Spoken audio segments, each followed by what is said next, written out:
We realize that herbs are healers. In the Bible, it talks about herbs creating for the healing of mankind. That's in Genesis. Over in Numbers, it's the food chapter. It talks about foods you should eat and shouldn't eat, and clean foods and unclean foods. And herbs aren't mentioned there at all. And over in the healing chapter, foods aren't mentioned over there. And so they're in different categories. Herbs are not metabolized into either sugar burning or into cellular tissue cell manufacturing. They control environments. Herbs control environments. They're antiseptic, antiparasitic, antibacterial, antifungal, antiviral. And so they work in controlling the environments of areas, and they're healing as they go through the system and they come on out. Not as a supplement, but as a healer. Aloe vera, garlic, and ginseng are the three greatest herbs on the face of this earth. There's several other herbs that people use, but aloe vera stands out as possibly, and is one of the three greatest, possibly one of the most authentic in history. We have the first writing ever written, which was written by a Chinese emperor 5,000 years ago. And he checked the herbs and found out they're toxic and their stimulating effects. And because the Chinese traditional Oriental medicine works on a philosophy of the yin and yang, which is the opposites existing in harmony, he would not allow any of the Chinese people to use an isolate herb without having first found the herb that was the antidote to it, and then you had to take those together. And then you would have the balance and the harmony of nature. You wouldn't have a toxic stimulant or an overhit because you used the antidote herb at the same time. And the way they use them at the same time is by boiling them together, and the juice would be synergistically released at the same time, and you would get a release of both at the same time through decoction put in the solution. And so the studies went on that in the first book ever written, there was aloe vera written as a healer. It was discovered as one of the first herbs for medicine and a very good healer. You come down to the Egyptian writings, and you find there that in Ramses II's burial process, they used aloe vera for the entombment preparation for entombment of Ramses II. Then you come on down into Queen Cleopatra, and they say of her that she was the most beautiful woman in the whole world. And it also says there in the Egyptian writings that she only allowed aloe vera on her skin. Wow. It wouldn't hurt for you to come in second place, would it? Use some aloe vera. In the process, Alexander the Great used it as a healing ointment for the wounds of the soldiers, and you follow it all the way down through, even into the atomic bomb in Japan. The radiation sores were eating to the bone and killing people. And finally they found aloe vera poultice, and the radiation drew out and the sores healed up, and they healed the rest of the sores. And so if any of you here are going to go to the hospital for an x-ray, if you're thinking about having an x-ray, you need to drink some aloe vera before you go, and drink it as soon as you get back, and let the radiation take the picture, but you don't need to have any radiation involvement in your tissues. Aloe vera should be used every time in these circumstances.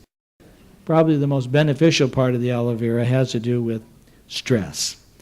Stress as a natural relaxant, as ability to rest, sleep well, or to calm down from the stress of the day.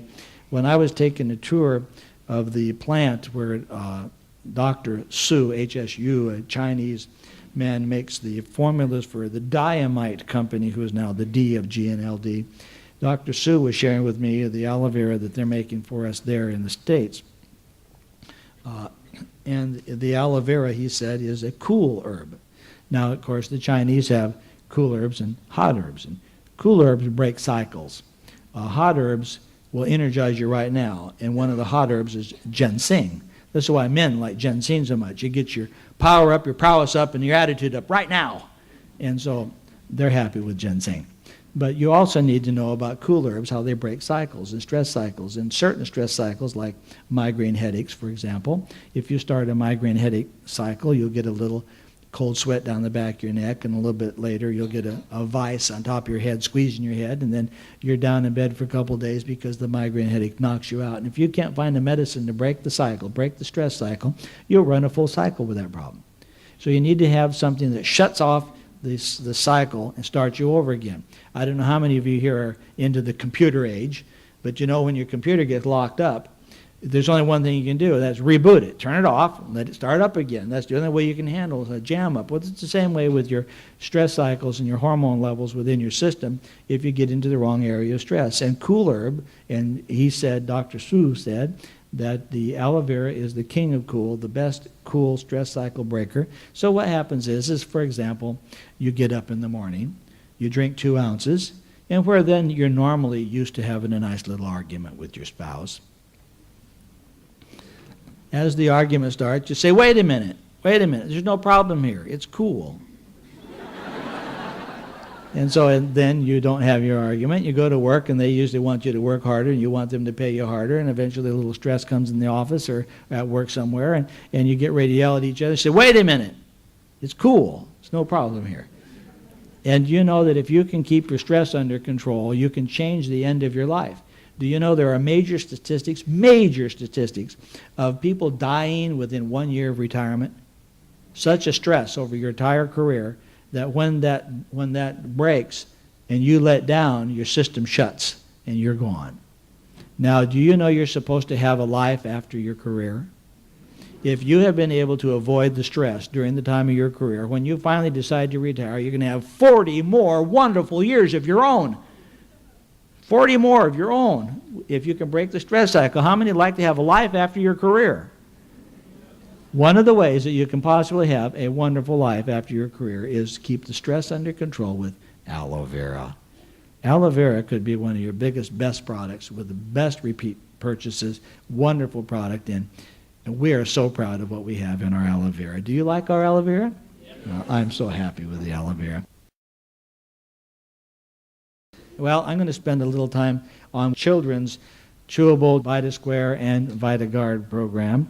The children from birth up to 12 years of age